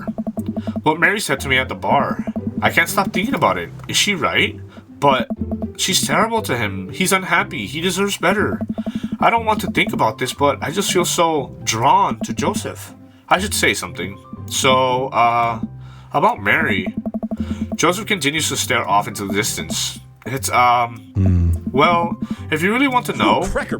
Suddenly, I hear a sputter coming from the engine room. Joseph runs over to the boat's control and taps on some dials. I guess we can talk about Mary later. Oh, okay, so... We might have a small problem. What small problem? We are out of gas. The whales are gonna get us. The whales siphoned our gas. It's okay, I can just call one of my boat buddies to come tow us back in. Joseph pulls out his phone. Just kidding, I can't do that because there's no service. I check my phone, I don't have service either. Should we just submit ourselves to the whales? Well, I do have an old radio in the office, but it's broken. Are you handy with tools? I am a dad. If the radio is anything like frantically putting together a bike on Christmas Eve, it should be no problem. Let's take a look at it and see what we can figure out. Joseph directs me towards the radio and showcases its insides. I don't know how radios work. I think there's just some frayed wires in here. If we can reattach them, we should have a working radio in no time. We stare into the interior of the radio. I'm not entirely sure what I'm looking at. I don't think Joseph knows either. You know what? Let's just throw some stuff around in here and see what works. Oh, minigame? Oh, I called for it. MacGyver, that radio. Is that a fucking condom, dude? Joseph? Hold. Clearly, we're gonna need these wires. But where? I can't even, like... No. Why do I have the coin? I just want the wire. Not the pencil, the wire. Oh, this is fucking... No, I don't want the nut. I mean, I do want the nut, but not that nut. How do I get this black wire? There you go. Oh, that didn't do anything. Oh, I guess the black one is for... Oh, there you go. We're gonna get a paper clip, put it right there. On the inside. It doesn't want it. I think you're missing something. Oh. Let me put the... Oh, the screw? Let me try the screw. And the other paper clip. Everything else... missing something. Do I just... gum? Do I just throw everything in here then?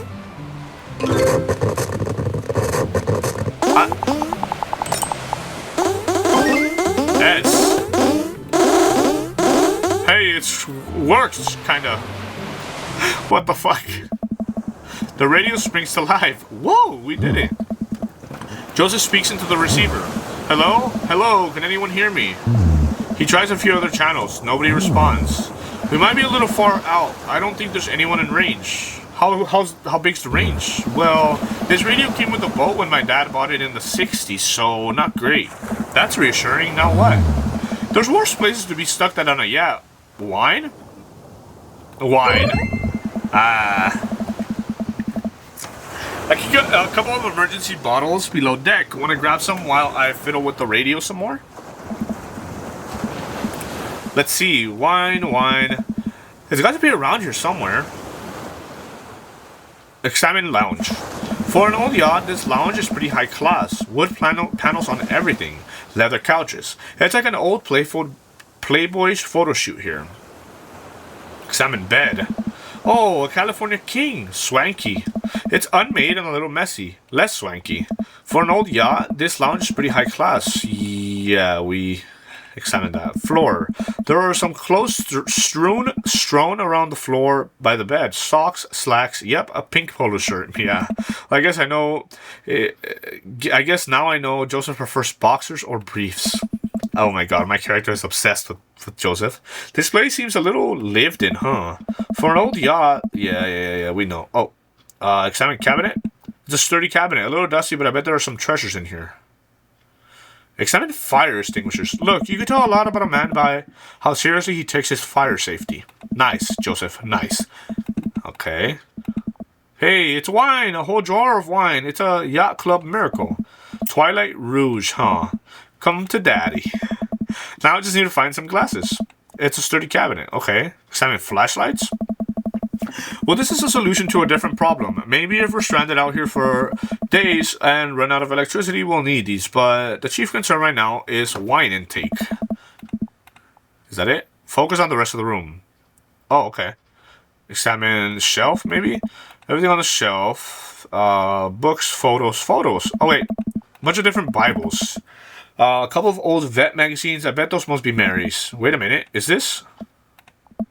Well. Now the hot body shoe is on the other hot body foot. I take a look. I don't understand what that means. Examine photos. Let's see. There's a few photos on the wall here. Looks like pictures from Joseph and Mary's wedding day. Nice grandpa glasses. Looking real slick here, Joe. Another picture of Mary and Joseph on this very yacht. Quality 90s fashion right here. Mary still has her patented stink phase, but at least Joseph seems happy on the water. Hey, it's all the dads. Looks like it's from a couple of years ago. The gang's all here. Brian, Matt, Hugo, Craig, Damien, Robert. Wow, Robert's actually smiling and wearing a sweater. I know that sweater. Okay, and there's one guy on the end that I don't recognize. Hugo's ex, maybe? Ah, and hey, here's Joseph. Go-karting with the kids. That's fun. I would have wished to been able to see those photos. It would have been more interesting, I think.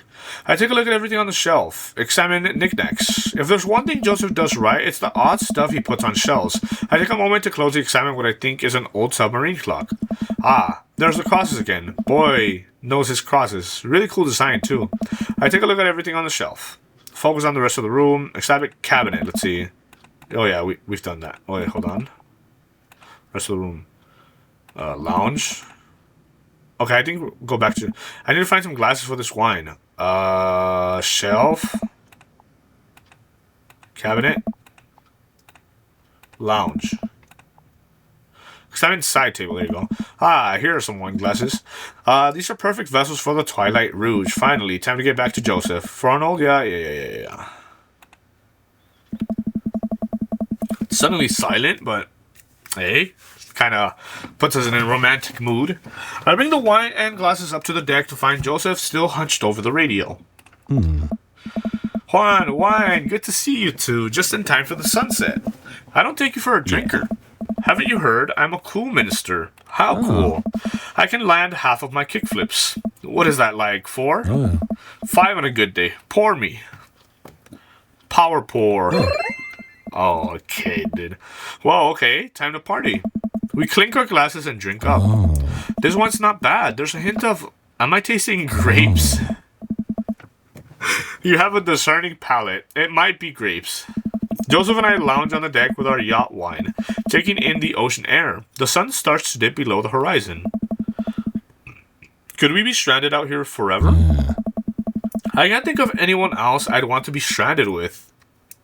It's just you, me, and all those whales. So many whales. You're killing the vibe. Revive the vibe, Juan. Generally, it takes 3 days and a gigantic stone door rolled in a front of a tomb, but I think we can save it.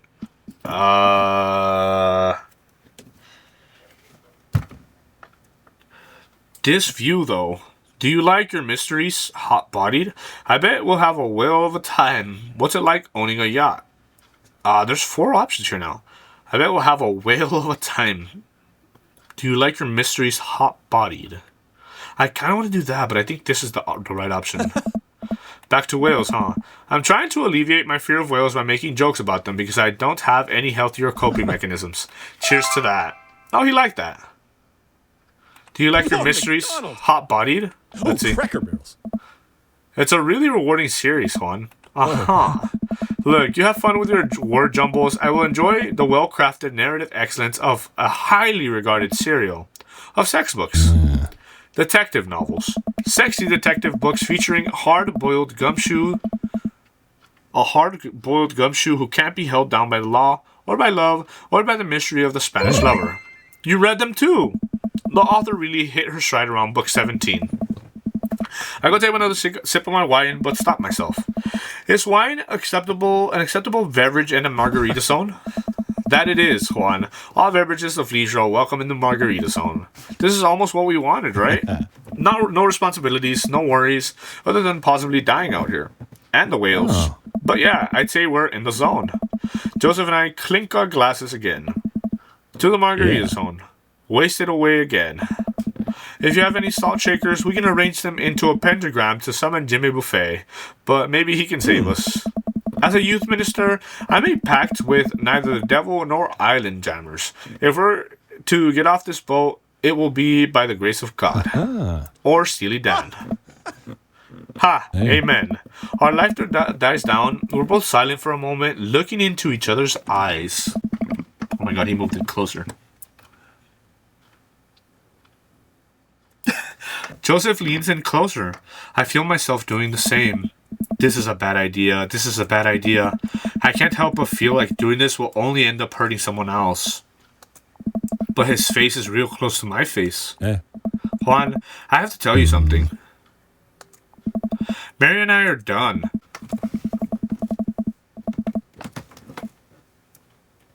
I pull back. I think about the clothes strewn around in the lounge, the undone bed. Are you living on this boat? I didn't want to mention it, but strolling back the controls of the boat, I lean on the console next to him. We had a very long talk, and it's unsalvageable. I'm staying here until everything's sorted out. Oh, I'm sorry. Is there anything I can do? I'm fine. Actually, it was a long time coming. For the first time in a long time, I'm seeing a path to happiness. And now I can focus on myself and stop trying to deny the things that make me happy. I need someone who will be there, someone kind and honest. And you deserve that, Joseph, you really do. Anyway, I've been having this crazy feeling there's someone who I could get in the habit of having around. Someone very close to here. Is it whales? I mean you. Oh. I was trying to be subtle. I think I'm picking up on what Joseph's putting down. I lean forward, closing the gap between us when Joseph grabs the receiver. Come in, is anyone there? No, over. We're stranded out on open waters. We've been out here for hours. Please send help, over. But wait, are you guys gonna kiss? I mean, what are your coordinates, over? Juan, have you been leaning on the talk button this whole time? I look down. Oh, I definitely have been leaning onto the talk button. Betrayed by my own butt yet again. Hey, yo. I didn't lean on it. You leaned on it. Neither of you were leaning on the talk button. We didn't hear anything. Over. Hey, were you listening to us? Sir, we here at the Coast Guard are professionals. We're not doing that. But as professionals, it seems like you deserve happiness, and we think it's closer than you think. Over. How soon could you guys be here to give us a tow? Over. Well, pick you up in the morning. Sounds like you two have some stuff to hash out. Over and out. Wait. Hey. Silence. Nobody returns our radio calls. I think they left. We stare at each other for a second. Well, Joseph carefully places the receiver on the table, making sure the talk button isn't pressed. Well, okay. Joseph grabs me by the skirt. Why the fuck would I have a skirt? Joseph grabs me by the shirt and pulls me into a kiss. His lips are soft and sweet from the wine, and his skin is still warm from the sun. I reach for his belt and pull him even closer, running my free hand under his shirt and up his side. He pushes me against the boat's console, kissing down my neck. Oh my god, I knew he was nasty. I fucking knew it, dude. Come on. His hands drift to my thighs and he effortlessly picks me up. Wow. Joseph carries me below deck. I'd be lying if I said I hadn't fantasized about this, but I didn't think he'd be so aggressive. I've wanted this for so long. He throws me onto the bed. I let out a look. Lots of time to kill, Juan. Better get started.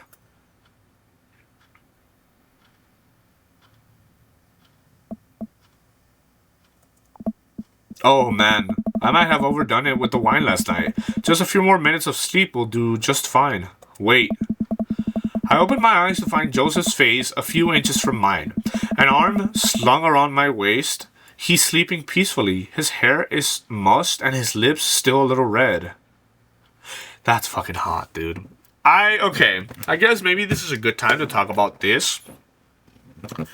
This game, as fun as it is, because I have enjoyed it until you know, I feel like that you know, we kind of spent a lot of time getting to know the character, and then like the last 5 or 10 minutes, we're like, okay, we're actually like flirting, kind of getting into the fact that we're actually attracted to one another. And then we build up till we get to the moment where we're like making out and pushing each other and getting into the bed. And then it's just a blank screen. Now, I know. Why do I feel like an echo? Is this fucking thing reverberating my fucking echo? Clearly, this game is family friendly. So obviously they're not gonna fucking show as Joseph fucks me. You know, like we're not gonna get that deep into it. But I do feel like only being able to see the character model whenever certain stuff is going down feels a little cheap, almost, if that makes sense. Because, like, I guess making my own made character, like, actually kiss Joseph on the screen might be a little bit difficult because you would have to configure every possible combination of aspects from the self-made character and then put him into a position where he, like, actually kisses Joseph. And they just don't have that, like, kind of, like, flexibility to where the characters can actually do that stuff, because what you do see from the characters is the faces kind of give you different degrees of, like, expressions, and, like, they move their hands sometimes, but they don't have that much range when it comes to body movement and stuff. So it's not something that is feasible, I don't think. But it does also, like, the fact that we kind of have to imagine those scenarios as opposed to actually seeing them is a little bit kind of crazy. No, it's like you kind of have to make it up in your mind as you go. Like, clearly you know what Joseph looks like, so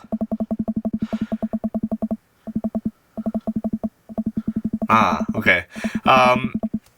We know what Joseph looks like, so it's not hard to imagine it, but it kind of leaves you with, like, a little bit more to be desired. Like, I'm not asking for full-on, like, penetration on the screen, because clearly I'm not going to get that from a game like this. But, like a kiss, them hugging, that wouldn't be bad. It would, like, make me feel, like, a little bit more invested. But the fact that they're, like, about to get into it, and suddenly we just have a black screen, and then that's, yeah, in that off-screen moment, whatever happened, and you can make your mind about what it is, but we're not going to give you any hints as to who was the top, who was the bottom, who was doing what, it's like, I don't know. I feel like it could be a little bit better, but I'm enjoying it regardless, so let's see. I think this is what I was talking about when we were discussing Margarita Zone. Finding little perfect moments of joy, like the way the light falls across Joseph's face, or how he's still holding me tight, even in his sleep. That is beautiful, dude. That is so nice. I yearn for something like that. I'm very tempted to curl up closer to him and keep sleeping, but I know the Coast Guard will probably be here soon, and I'd like to be wearing clothes when that happens. I feel like he's worried about the wrong things. I nudge Joseph. It takes a couple of shakes before he blaringly opens his eyes. When he notices me hovering over him, he breaks into a huge grin. We should get dressed. Joseph pulls me in for a kiss. Do we have to? Aw, man, I love him. Okay, he's good, he's good. Another kiss. Stop trying to tempt me. Fine. And we never even got to see him shirtless. At the very least, I mean, hey, with Brian, we got to see the whole shebang. With him, we are not, but I guess you can't get everything all the time. It is what it is. The Coast Guard eventually shows up and tows us back to the bay. They thankfully keep their comments to themselves. Thankfully. Joseph and step off, I think it's supposed to say Joseph and I step off the yacht, and he walks me to my car. I had a great time. You know what? I kind of did too. Even if it was like a kind of like a weird setup to get to that specific scenario, I kind of enjoyed the scenario itself, so. Me too. No thanks to the whales. Shh. You're on land now. They can't hurt you here. Take care, Joseph. You too. He gives me one last kiss on the lips before he turns around and walks back to his boat. Okay, you know what? With Brian, he kissed us a couple of times at the fair, but with Joseph here, he kissed us like 3 times. He kissed us on the neck. He pushed me on the bed. He was kind of aggressive when we were getting into it. He kissed me a couple of times when we woke up. He was trying to convince me to get back into bed. I don't know. I'm thinking about how I'm gonna rank these characters when we finish all the scenarios, and I don't know if I prefer Brian or Joseph better. I'm thinking maybe Joseph just because he's like a little bit more like, how do I explain this? Like his romantic tendencies are like a little bit more interesting to me in the sense that he'll be like kissing you and like kind of wanting you to come back to bed. He kisses you one last time on the lips before he turns around. Like, it's like they make a point to make it so that he's like very caring about the things that he does with you. Hey, well, we'll get into the ranking when I finish all this, but let's see. Well, I've been gone an entire day. Hopefully Amanda is all right. Amanda, I'm Dad. She runs up and hugs me. I was genuinely concerned about your well-being, but upon closer inspection, you seem to be okay. What happened? The yacht ran out of gas and we got stuck. But it was okay because I was on a yacht. Weren't you scared? Your father feels no fear. Were you able to take care of yourself for the night? Yeah, I just did a ton of drugs, vandalized a few cars, and then embezzled some funds from my school. All in all, pretty low-key night. Where'd you learn that from? I learned it from you, Dad. Well, if you did, you would have funneled those funds through a legitimate cash and carry business, fudging the books over the course of years so you don't arouse suspicion from the feds. Rookie mistake, Panda. I'm black? What? I'm glad you're back in one piece. The One Piece is real! Do you make good choices? Yeah, I think I did. But hey, I'm starving. Want to make sandwiches out of whatever we can find in the fridge? More than anything, Pops. So the date is complete. Let's see. Bowling, angry about weather, dad joke, leadership, Coast Guard, boat.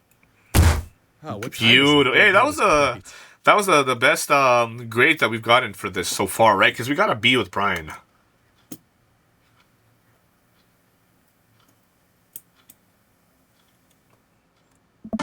Woo! I think, okay, so here we are, end game. Let me speed up a little bit because we kind of... What? No. You asked so many questions. Sorry, sweetie, it's the feds. The life of crime is finally catching up to you. I tried to send them in a different direction, but even I'm no match for the power and funding of the US government. Well, if they think they're gonna take me alive, they've got another thing coming. I'm kidding. You're right. I have a little surprise for you. Yeah, I can tell you're very bad at lying. Amanda, my dear, would you care to join me in the kitchen? Father, it would fill my heart with glee. Okay, let me see. Hi. It's always so crazy to see all of the guys come together. Hey, there he is. Okay, well, you told me not to make a big deal, but you seem to have forgotten that my entire mission in life is to make a big deal out of your accomplishments. Yeah, we've kind of seen all this. Surprise! Hey! I kind of feel bad for skipping, but I kind of want to get to the part where Joseph is like the main focus, to be honest. Oh! I walk up to Mary. Hey. Wait, she wasn't here last time, was she? You've been good? Just peachy. I have to go over there now. That went about as well as I could have expected it to. Tuan, Brian, you made it. Ha, I don't pass up. Oh, it's different since he was our main chosen one. He wasn't shown until the very end last time, but now he's here. I don't pass up on good Mac. What do you think of the party? It's not bad. Just not bad? Yeah, it's not bad. Don't let him bait you. Thank you for the lovely compliment. Daisy trots up. Hi, Amanda's dad. Hey, Brian's daughter. See? How does that feel? This is a really great party. Thank you so much for inviting us. You're welcome, tiny child who knows how to pay a compliment. Brian and I lock eyes. This isn't over. Hey. Yeah, we've seen Robert being a dick. We've seen this. Yeah, okay. Okay. The sun is setting and everyone seems to have eaten their fill. As the party starts to wind down, I take a seat next to Joseph. Joseph, it's so great to see you again. Great party. I should have you organize our next youth group mixer. My dance skills are ready whenever you need them. Hey, if you aren't busy this weekend, I was thinking maybe we could catch a movie or something. Yeah, that sounds like it would be fun. This feels weird. It doesn't feel like it did on the yacht. So, I guess things are still friendly with Mary? Yeah, I wanted to talk to you about that. Joseph sighs. Oh. We talked for a long time, and there was some yelling and some crying, but ultimately there was reconciliation.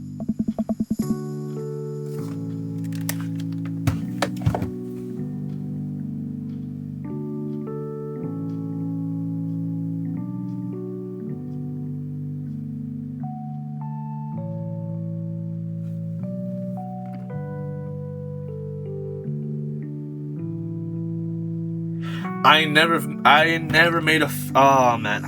met a faker bitch in my life.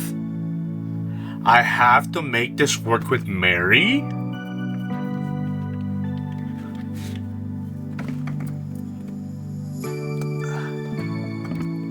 Oh. I know, I shouldn't have. I didn't mean to hurt you. And I'm really sorry you got caught up in all of this. I've just felt so alone lately, and I'm not even sure I'm doing the right thing here. You've come to mean so much to me, and I'll never forget all those beautiful moments we shared together. But I have to thank you. In a way, this whole thing with you helped me realize that I still love my wife very much. Oh, that's great. I know this probably isn't what you wanted to hear, and I'm sorry if you were hoping for something different, but this is where my life is, and I need to do right by my family. But hey, squeezes my hand. We'll always have Margarita Zone.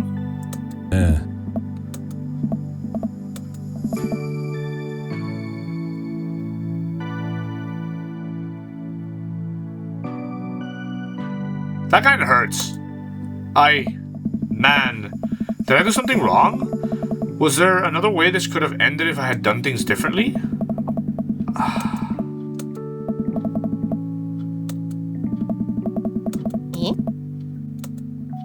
Hey, thanks for the party. You really didn't have to.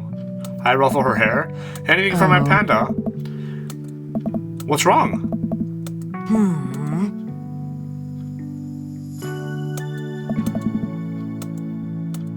It's the same outcome. Oh. Huh.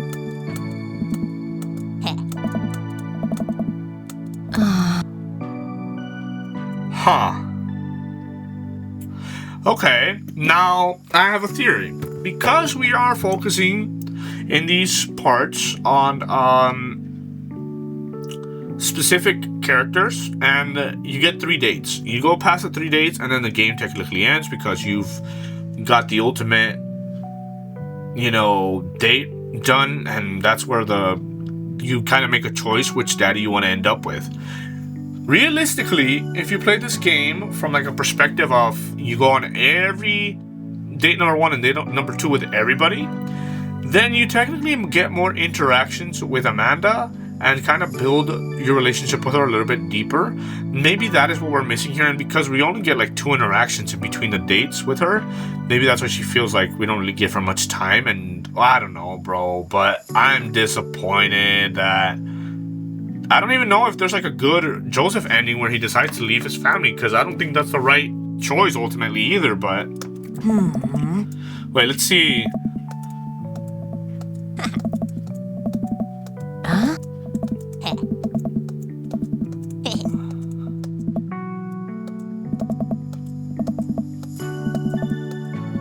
I'm all alone. I try to remember what Alex told me all those years ago. It's gonna be okay. It's gonna be okay. It's gonna be okay.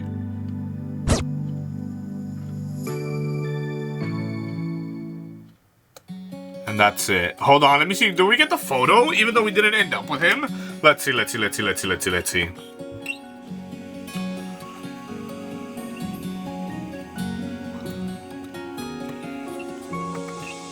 Dream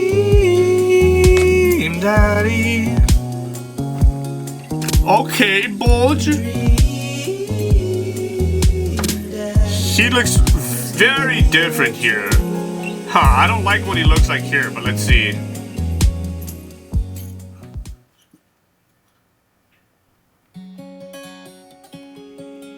Now he's on the screen. Okay, I need to do a little bit of research. Hold, I want to take your earphones on. Is there a good ending with Joseph in Dream Daddy?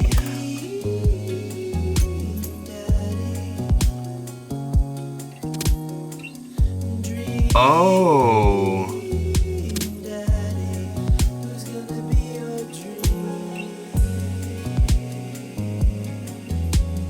The good? Okay, the good ending is Joseph choosing to stay with his wife, Mary, and attempt to resolve their issues. Bad ending, Joseph chooses to pursue a relationship with the player's dad Sona, leaving Mary behind. Some players have expressed that Joseph's religious commitment makes it difficult for him to be with the player's dad Sona. I mean, ultimately, it was morally questionable for us to even attempt to kind of date a daddy that was married and with a family, and ultimately I do think that it is the best choice for him to choose to remain. Well, okay, so the situation with his wife is a little weird because they do clearly have issues, and he, at least from the conversations the very brief conversation we had on the boat, he seemed to feel like their relationship having so much turmoil is something that isn't like happening just because I'm a part of the picture. It's something that's been building up throughout time. And clearly Mary is an alcoholic, and not to say that that's the root of all her issues, but there is something between them that isn't really working out properly. So technically we got the good ending because morally Joseph is a religious man, but like, holy fuck, okay. That kind of killed the vibe for me. I'm not gonna lie. I was kind of enjoying like the whole situation. I figured, because, okay, technically we didn't really do anything like super romantic with him until the boat. And on the boat, before we did anything, he told us, we're done. Me and my wife are done. I don't know if that was because he drank too much and he was kind of feeling some kind of way, and maybe he wanted to do it, but he really didn't want to. But I kind of feel like we got baited there a little bit, no? Like, I was really into it, and then all of a sudden he's like, you know what? I can't do this. I have to go with my wife, which is ultimately like the good choice. But it feels rough, dude. Holy, I did not enjoy that much. Okay. It is what it is. I mean, I hope he's happy. I guess the bad ending would be him choosing to come with us. But then that would mean that I would have to adopt 4 new kids, and maybe things turn out for the best. Ultimately, that was fun. I enjoyed it, but yeah, okay. I think the whole religious thing should have told us everything we needed to know from the get-go. Like, is he really gonna betray his values and morals and change completely as a person just to be with us? Homosexuality is a sin through a religious, perspective. So it's kind of crazy that he even got to the point to where we basically slept together on his boat. But I don't know. I feel like they should do like a part 2, Dream Daddy part 2, so that you like continue exploring the potentials after the fact of all the shit that went down. But hey, I'm gonna go ahead and leave it there for today, and that was the Joseph storyline.